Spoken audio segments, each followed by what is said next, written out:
Are there any projects out there, any particular capabilities that you see have the most need right now for capital?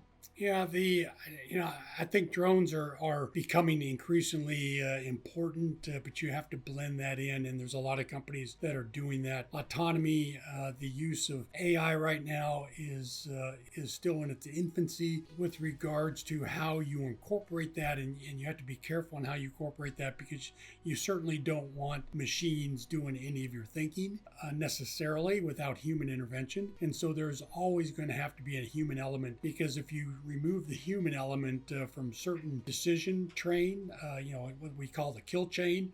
And a kill chain doesn't have to be kinetic. It can be, cause and effect to a particular region that you want to influence. And so it doesn't have to be necessarily striking something. It can just cause an effect that would influence how that end of the conflict might play out. And building capacity to be, or building capabilities to be able to do that is quite important. The way you do that is again, kind of an old aviation term, is flexibility is the key to air power. When you give leaders of the military no flexibility and you only have one option to use something because there's no other way around it, then that's what they use because they see a big stick and it's kind of the hammer and the nail. That's a nail, I'm going to go hit it, and this is the only hammer that I have. If you go out there and you build capability where you have several different types of hammers, one can be a soft mallet, the other one can be a hard hammer, and depends on, you give them that flexibility. And so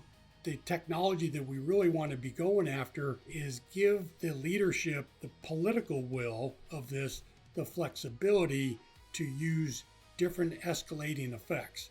And this will limit the amount of conflicts that you would end up really going into. One, you have the capability and capacity to deter the conflict in the first place. Therefore, they never have to use the hammer. But when you do have to use the hammer, give them the flexibility to use different options. If you only have one hammer, you're going to hit everything looks like a nail, and you're just going to pound on it with that one thing, and that may not be the appropriate response.